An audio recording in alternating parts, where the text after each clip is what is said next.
Nation of Fit in 10, welcome to day 29, and numbers were sent out, and some of you are on a different schedule, so I can't say whether your numbers changed or not, but chances are they did change, okay, but not everybody's did. So have a look. If you think there's a mistake, if you think I should have changed it, you can always let me know, but the numbers should be correct. I mean, I have made errors before, obviously. Everybody does. But just check your numbers, and yeah, nothing changed cardio-wise, just some of you, or a lot of you, most of you, I should say, your macros changed. If your macros didn't change this week, they will change soon, okay? All right. Feedback, let's do it here. New cardiovascular exercises not involving treadmill or bike. This is under name something specific you need help with. Okay, so my question would be, which you obviously can't answer because I'm doing a video. My question would be, what do you like to do? All right, what is your preferred thing? So if you have access to various pieces of equipment, like say, for instance, in our gym, perhaps, I mean, I guess you probably don't have just because you're a Fit 10 member, you don't have a membership. But if you have access to, say, a elliptical, you could do elliptical. Or if you have access to a step mill, you could do step mill. The step mill is my favorite, to be honest with you. Seems to go by the fastest. If you're at home and you're just looking for something to do, you need to do something that's going to be somewhat resistance-based to get your heart rate up. So what is resistance-based? Well, stuff that you can do that will work against your body weight to some degree. So things like burpees or air squats, or skipping, or, sit up to stand. This is basically where you lie down and you get yourself up without using your hands, using your arms, or at least try to. Basically where we're bringing the body from the floor to an upright position or something similar to that. Okay, you could even incorporate some sort of plyometrics. You could do some jumping. You could even incorporate perhaps some planking, some movement type planking. That's going to get your heart rate up. Anything, like I mentioned, where you've got to work a little bit against your body weight. Okay? What else can I think of? If you choose to go outside, stairs are a great thing, or hills. Hill sprints are really, really good. I realize it's not the best time of year for this. If like I mentioned, you have access to steps, probably not in your house is not really that great, but going outside and walking or jogging or perhaps even sprinting steps, this is great. I used to do this actually when I lived in White Rock. There was this place called 1,001 Steps. I think it was more like 400 steps that would go down to the beach, and I used to do that some mornings, and it was just awesome. I loved it. So if you got access to steps, this will be a big help to you. And like I said, it's, for whatever reason, at least for me, it tended to be something that would go by really, really fast. So think about some of those things that you can do. And if you have any questions, if there's something more specific that you like, that you're not sure of how to incorporate, let me know, and I'll try to help you. All right, improving sleep hygiene. I did talk about this a couple videos ago. Maybe, I can't actually really remember, maybe like 6-7 videos ago, we touched upon this, but sleep hygiene is everything, especially, well, everything that you do from the morning to the evening, okay? So for example, you don't want bright light at night, but you do want exposure to bright light first thing in the morning. Okay, obviously try to limit your caffeine intake, and hopefully you don't smoke, but nicotine intake to earlier in the day. Avoid alcohol at all costs. You're not supposed to have alcohol in this challenge. If you go to sleep with alcohol in your system, especially a good amount, you are not going to get, you're not going to enter you're not going to get a good night's sleep. You just won't. You won't get into those deep phases of sleep that you need to get into. I would try to avoid anything that stimulates you before you go to bed. That is anything that is, like, for example, a TV show or something. That I would not do that. Okay, obviously there's going to be some light involved with that, so that's one thing. but maybe even something that's going to keep you up. Try to do something like reading. Reading is the best thing. That's the one thing that I do before I go to bed. Virtually every night I read, and I usually don't make it past about 5 pages. In terms of food, because I see that you mentioned that, are there any foods beneficial for sleep? I mentioned obviously in a video a couple days ago, or some time ago, having some starch before you go to bed. 25 to 50 grams of starch, okay? Specifically starch is slightly slower releasing sugar.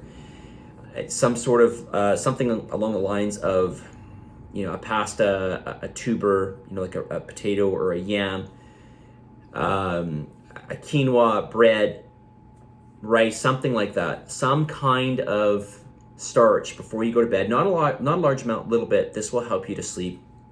Have this maybe about 20, 30 minutes before going to bed. This will help you get into a much more relaxed state. Magnesium will also be very, very beneficial for you. We have got a product here, I've talked about it before, Yin Reserve. This is really, really good. It's got a few different forms of magnesium in here in addition to inositol and L-theanine. These are really, really good for helping your body to relax and helping you to get a deeper sleep. What other things can I mention here? Avoid exercise at night, okay? And go back and check a video because I got some other things I listed as well. I'm sorry, I can't remember which video that is off the top of my head. Or maybe you already saw that video, because this is an older question. This is maybe a couple of days. This is actually probably a week ago. All right. More feedback here. This person writes, this is under name, something specific you can improve upon for the following week. Eating more fats and having more patience with the program.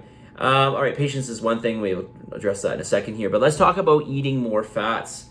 Also, variation in the diet. Okay, fats should be the easiest thing. Why do I say that? Because there's plenty of sources of fat, and you don't get a lot of fat in your diet. So fat's going to quickly add up. Plus, a lot of the foods that you eat are going to have some extraneous fats, especially, you know, I mean, if you're eating lean meat, it's not going to have a lot of fat, but, you know, you're still going to get some fat in that. If you're eating whole eggs, obviously you're going to get a lot of fat in that. I mean, you know, just having 3 whole eggs is going to have 15 grams of fat. So you're going to get quite a bit there. If you're really looking to up your fat, if you're having problems with it, nuts and nut butter. Okay, you're not going to have any problem with that. It's so, I mean, every time I sit down and have a portion of nuts, I'm like, this is all I get? You know, literally a handful of like macadamia nuts, not even a handful, like just a small palmful macadamia nuts or walnuts. Again, I'm not talking piling it up. I'm just talking like a flat, small amount. You know, 10 nuts, maybe 10 to 12 nuts. You're getting about 15 grams of fat. This is very, very easy. Okay, and have a variety of nuts. Okay, we talk about variety of food here. You know, just looking at nuts, I have a whole variety, and if you look at my food journals that I've been posting, you'll see that certain days I have certain nuts, and other days I have different nuts. I've got Brazil nuts, I've got macadamia nuts, I've got pecans, I've got walnuts, I've got almonds, I've got pistachios, and I've got, what else? I've got some mixed nut butter. I've also got a different product, which is a mixed nut and seed butter. And I know peanuts aren't considered a nut, but I also have all natural peanut butter. So, and you know, I've got plenty of variety there for fat. Okay, and then, you know, we can throw in some avocados. We can even throw in some other oils. Okay, coconut oil, olive oil, macadamia nut oil. Stay away from all your seed oil. Stay away from canola oil, sunflower oil, safflower oil. Don't have any of those. Soybean oil. Stay away from all those. Okay, unfortunately, restaurants use those because they're the cheapest forms of fat. Try to stay more with the nut fats or animal fats. Okay, animal fats are totally fine to have. We just want to stay away from the fats that have gone through quite an arduous, pretty much any seed oil. Most seed oils have gone through a major processing regimen. Like, I'll go through it actually in detail because I have to do just a separate video on it, but you'd be quite surprised all the things that they go through and all the little additives that will get added into an oil, just to extract the fat from the seed. Yeah, more variation with diet. Lots of fruits and vegetables. I did talk about this in a previous video. When it comes to meats, I usually go through cycles because it doesn't make sense to have 4 different kinds of meats made. They're probably going to spoil. So I tend to do, literally just 1 or 2. Usually I have 2. So right now I've got some chicken and salmon, but I'll go back to some red meat in a little bit. So I'll do some cycles of this. So I'll do maybe some eye round, and I'll do some ground bison, and then maybe I'll go through a period of chicken and fish, like salmon. I might go through a period of whitefish, although I'm not really a huge fan of whitefish.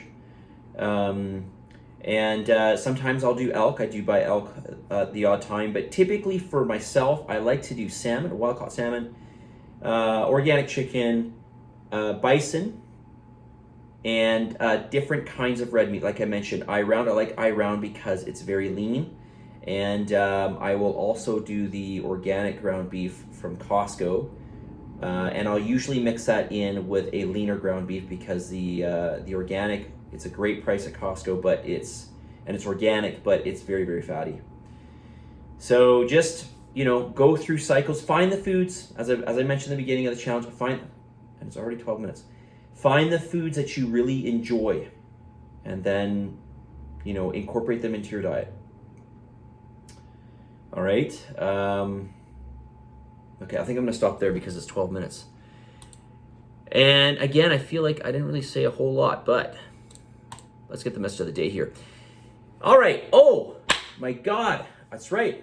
It is now week 5, and you know what week 5 means. Week 5 means it is the week where typically, not a lot, but typically every challenge, I see somebody or maybe a couple people, they seem to just wander away. They just seem to disappear, and they quit, essentially. So I want to remind you that it's okay to want to quit, just so long as you don't. It's okay to want to quit, just so long as you don't. The only way that you will fail in this, that you will absolutely not make any progress, is if you give up entirely.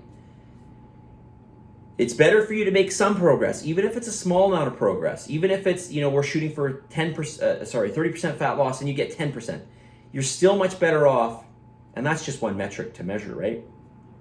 You're still better off trying and moving forward, and inevitably, you'll only get closer to your target if you keep trying. Okay, I think they say a lot of people too, like when they're really, really close to getting to a point where they're going to encounter massive change, that's usually a point where they stop. They usually stop just before that point. I don't know how true that is, but it is a stat that I've read. I'm going to say it again. It is okay to want to quit. Totally fine. That's totally normal to feel like you want to quit. Just don't, okay? Just don't quit.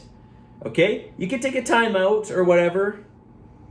All right? But get back into it. Get back on the horse and keep going. Positive energy, positive vibes.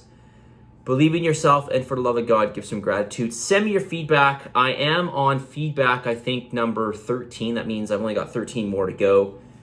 So I am catching up. Okay? Send me your feedback. And as always, positive energy, positive vibes. Believe in yourself, for the love of God, give some gratitude. And I'll talk to y'all later. See ya.